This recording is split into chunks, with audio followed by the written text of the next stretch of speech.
जब से सिपाही भाई में हवलदार हो नथुनी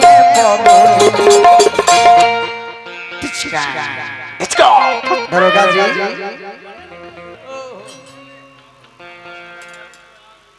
अच्छा सजावट के मालिक उमा शंकर भैया के तरफ से पुरस्कार दरोगा जी के तरफ से भी आई जय हो रही दरोगा जी सब ब्यासे के राजा कह दे दरोगा जी के तरफ से जलवहिया तो अंबानी के लइकन हवे अब एगो सिपाही जी पर गीत रही जब से सिपाही से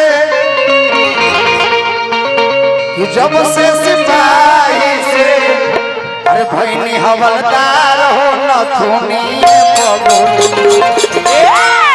सैया हमार हो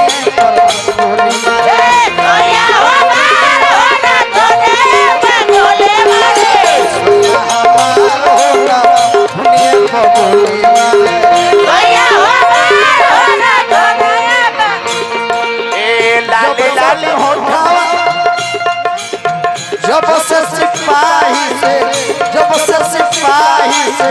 भैनी हवलदार हो नथुनी सैया हमार हो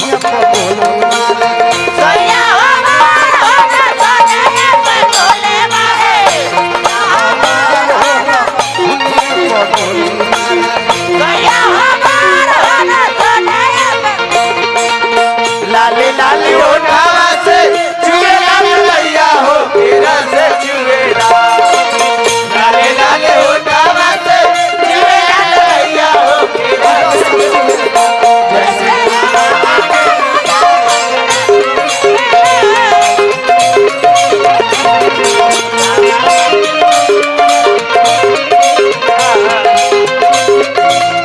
लाली लाली उठावा से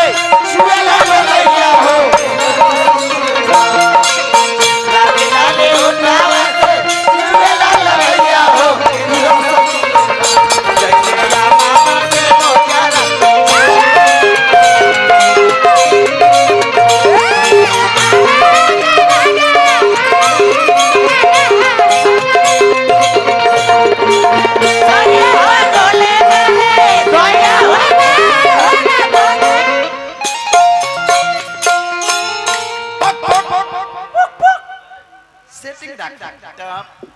आरा जिला वाला दूसर ब्यास में के तू झलवा लेके चलता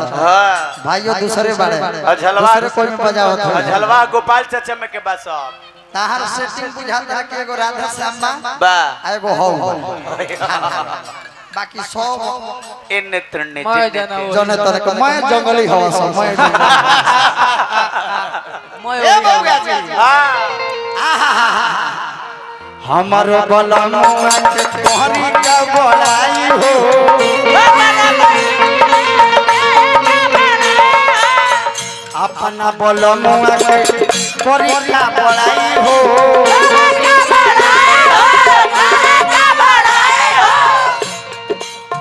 सोनू सजनवा से होई ना जुदाई हो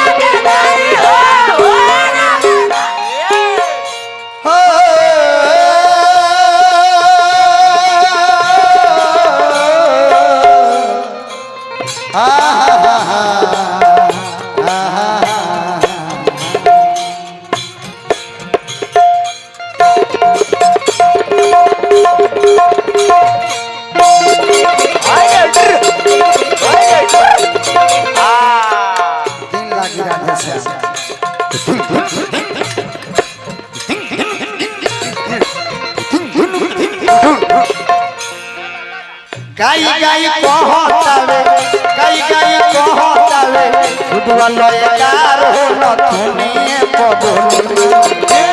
सैया हमार हो नथुनी सैया हमार हो नथुनी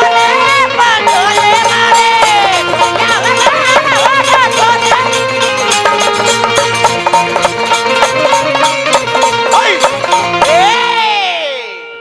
अब हमने के समय समाप्त की ओर होता तो एक बार कह का एक बार